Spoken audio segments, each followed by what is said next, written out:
Hey, what's up, friends and family? Griddle Richie coming at you from the Quarantine Bar and Grill. And today we are going to be making street tacos.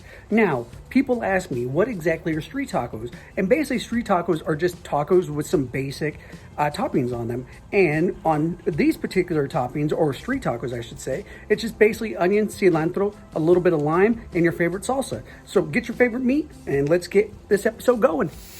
So after the griddle's warmed up, what you guys want to do is get your meat on the griddle and get that all nice and prepared first. Look how good that looks. Now, one thing I want to mention is that the meat that I have here, it has onions in it, and that way it brings out some more flavor.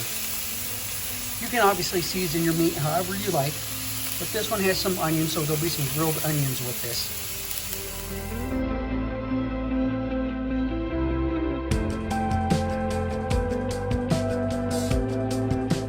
So something I wanted to mention to you guys, when you're cooking on your griddle, you don't always have to put your knobs on high or medium. I like to cook at a low temperature myself because it gives you better control of your food. That way you don't burn it, because when you cook on a griddle top, it cooks a lot faster than it would when you're cooking on a regular stove. So just a little advice for you guys.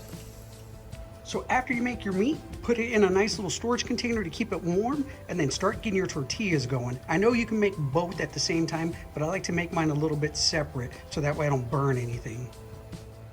Now remember, when you're heating up your tortillas, you want them to be soft. You don't want them to be crunchy like a tostada. So some people like to flip them a lot, some people don't. I usually leave mine on each side for about 20 seconds before I flip it, and I do that all for about a minute, and then I take them off.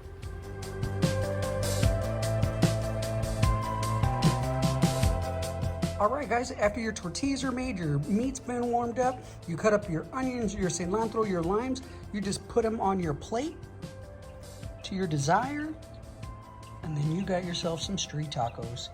I'm gonna get inside and enjoy. Hope you enjoyed this episode, everyone.